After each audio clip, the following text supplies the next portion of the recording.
guys, it's Mary, Queen MLB. Talk to me Tuesday, October 27th, 2020. I have two things to talk to you about because I've only worked on two things all week, but I've worked a lot. First is Project Linus Annual Mystery Quilt. I finished two blocks. One is musical notes. This is turning out to be the cutest quilt, and I say that every year, but they just get cuter and cuter. These are musical notes. There are four of them. That, of course, is a 16th note. The corner's fine. Okay. And this, of course, is a half note. And this, of course, is not a music lesson, quarter note. Look at that. And another quarter note. So I made these from each one of these notes just takes a 5.5-inch square with some left over. So I had these grunge pieces, and I thought I would just use those. And they came together so fast, so easy, and there are only four of them, and so they kind of leave you wishing you had something else to do, which is not a problem. I had something else to do. So I finished those, and then these flowers. And these are also paper piece and also very, very easy, and also four of them. And so they're almost the same. They're opposites. I have two of each that look like this, and so there are four of those. Very, very easy weeks, very fun, and love how that's turning out. Then to the Monarch, but first let me tell you a scary story. I was at my brother's two nights ago, and I get 2 meal kits because for variety, basically. And so 6 nights a week we have meal kits, and we've just gotten into this routine. It's just easier than shopping. It's just easier than planning. And so this was a one from HelloFresh. The other one I get is Dinnerly. I've tried them all, and that's a whole different story. Anyway, I had this meal from from HelloFresh, and it was a pork chop thing, and it's a very typical recipe of theirs. You boil the potatoes, you mash them, while that's going, you cook the meat. Well, this was a pork chop dish, and so, again, typically, we did salmon the night before, which is just the exact same recipe with different sauce, different sides. You pan fry the salmon or the boneless pork chops, and then you make a quick sauce, usually with shallots and something. And so this was a shallot, beautiful sauce with sour cream in it. And you put that over the pork chop, and in 25 minutes, the meal's on the table, which is what we need on weeknights. So the 7th night, we cook something out of his freezer, which is always more exciting because he's got a freezer full of barbecue stuff and seafood. So anyway, that's the plan. So 2 nights ago, I'm cooking pork chops, and we cook together, and so he's sitting at the table, and I'm at the stove. He was making a side, and so the instructions are: put some oil in a pan, a non-stick skillet, and basically fry the pork chops so that you can then put them on the plate, make your sauce in the same little skillet, and off you go. So just the night before, when I had made the salmon, I used this same skillet that I hate. It's the perfect size, which is the only reason I use it. And it's a non-stick, yes, but it's got this spot in it about this big, and I don't know who through the years, this used to be my mom's, someone through the years took the non-stick off of that spot. And so the night before, I put the 2 little beautiful salmon fillets in there. They're all perfectly seasoned. And as soon as it touches that spot, it sticks. And so I immediately have a problem. So I've got to pry it off. It tears the skin off. Fine. It tasted wonderful. But I knew from the night before. So here I am 2 nights ago doing the exact same method with pork chops. And I have my oil in there. It is covering the spot. So what can be the problem? I put the pork chop down and sticks like that. So I've got to fit the other one in. So I need to move this one. So when I go to move it,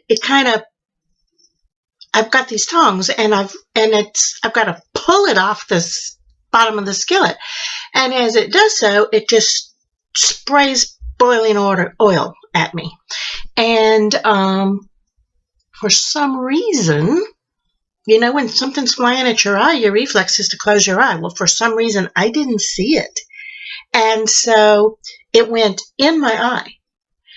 And so I am like this and rubbing my eye, and of course my brother's looking at me going, "Are you okay?" And I go, "It's in my eye." He's like, "How's that possible?" And I go, wait, my contact is melting. So I go running down the hall to the bathroom. I take my contact out and it is melted. It's like curled up into a little bowl. And I'm like, unbelievable. So 2 things happened. One is it melted my contact, which I gotta say was unpleasant, but saved my eye. I only wear one contact. If it had hit this eye, it would have been right on my eye. So it went on my contact and melted it. Fortunately, it didn't melt it onto my eye. It just curled it up away from my eye, which hurt. But it was very hot, of course. It burned the inside of my eyelid, which is better than burning my eye. So I have one more contact, which I can wear for 30 days, and then I have to order some more. And it's been 2 days. I'm going to put it in before work today. I just haven't been able to put it in. But this is a burn. This is a burn. This is a burn. It just splattered me. And I have to say my eye is not burned. The inside here is burned, and it really, really hurts. But my contact saved my eye. So, crazy, scary story. Which brings us to the Monarch. I'm sure you guys have just been following diligently and keeping track and keeping score and everything. The plan was to make 2 blocks a day. There are days when a block takes 2 days, and there are times when I can make 4 blocks in a day. And of course, a lot of it depends on time, but it also depends on the blocks. I started on the outside. I'm making this Monarch a beautiful flower and background for her to rest on when she shows up. So I made the easy ones first. Well, I've always said to beginner quilters who say, "Oh, I would love to do that, but it's paper piecing, it's so complicated, and I'm a beginner's paper piecer. I've only done simple paper piecing. I'm good at it. I could never do that." And my answer has always been, yes, you can. No matter how complex paper piecing is, no matter how tiny the pieces are, it is the same. It is the same as doing a 4-patch on paper piecing. It's the exact same. You just have to pay more attention, be more careful, be more exact, and you can do it. Well, I learned this when I made a rooster, which I'm going to show you guys soon because it's in my UFO closet. I made a rooster over 20 years ago that is paper piece with tiny, tiny, tiny little pieces. Gorgeous. Easy, easy, easy. Well, I'm finding out that yes, it is just as easy. It is just the same, but it takes so much more time to make these blocks. So, for instance, let me show you my 34th block. I finished 35 this morning. Let me show you my 34th block that I finished yesterday. Took me 2 days, and I'll show you the back and the front to show you what I'm dealing with. These blocks are unfinished, 10.5 by 8 inches. So let me show you that right here.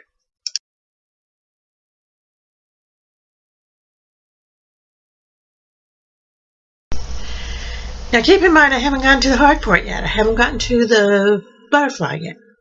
That's still mostly flower. I've gotten tips of the butterfly when I've gotten near the edges of her, but I'm still on the flower. I'm testing this pattern, and there are 9 of us testing it. So one of the girls in the group did a piece of the butterfly, and she said that block had something like 157 pieces in it. And of course, there are 115 different fabrics in the quilt. So I'm getting to the hard part. But as I made my 35th block this morning, once you get the blocks done, to assemble them into an 8x8 grid, they want you to sew 4 together at a time, which of course is how you would do any quilt that's a series of blocks that you don't want to end up with huge strips of.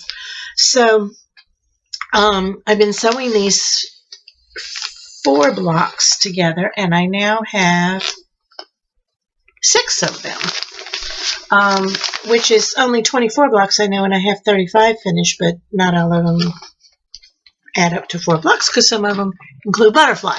So I do have 6 of these. You can see they're pretty big.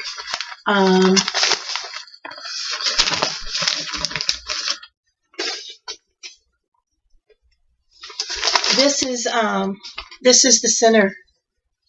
The edge of the center of the flower should be sitting on. This is background. This is flower.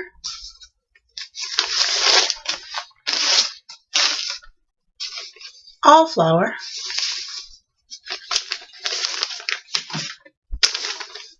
All background. This color, the pattern's all solids to give you an option to use any fabrics you want and not distract the pattern with fabric. This is a bright yellow in the pattern, and it's a solid. And the name of the fabric is Bright Idea. These are all Huffman Moda solids. So I didn't have that color in the Moda, and I thought they want a fabric that looks like Bright Idea. I have a Bright Idea, so that's the one I used for that. This is all background. This is flower. Of course, I have it upside down. These flowers go this way. Obviously. And this is bottom background with flower petals on it. So those are the 6 that I have finished. I'm pretty excited about that. And so once I get some more blocks, I'll be putting these into more. I could right now sew 3 to 5 of them together. But anyway, big picture. Let me show you a picture of my 35 blocks, and you'll see that it's background on the bottom, background on the top, flower, and we're closing in on where that butterfly is going to come and land soon.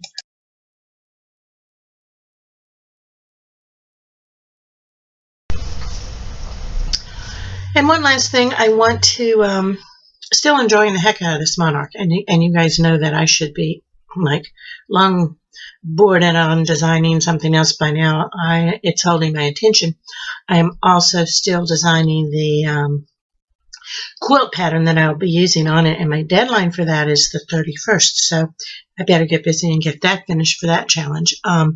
Anyway, one last thing is I have decorated my office for Halloween, and this is thanks to our friend Jeannie. A couple weeks ago, Jeannie knew I wasn't feeling good, and she sent me the sweetest little care package.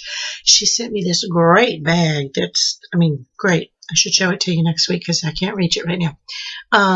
And she sent me a book, which I'm loving, and she sent me a Halloween decoration, and I did put it in my office, and I have to tell you, I'm going to show you a picture of it.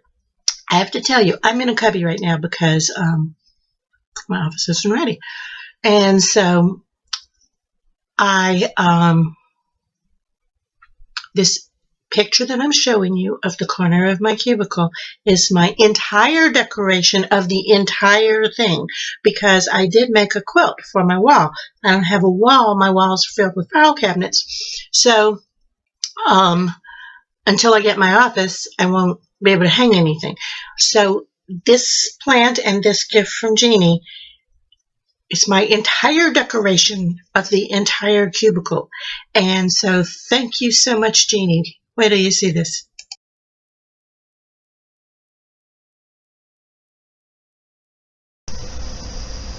Yes, that is one of the Sanderson sisters, and she's got the tiniest little broom on her. So everybody who walks by, I'm like, look, look, look. And oh, that's so cute. I'm afraid somebody's going to take it. I'm not going to let that happen, but it's really added some cheer to my office that is sorely underdecorated because I'm just not into it until I get to see where I'm going to end up. So anyway, that's all I've got for you today. Thanks again, Jeannie. Thanks for watching and listening to my tragic story of my near injury on my eye. And have a great week. Bye.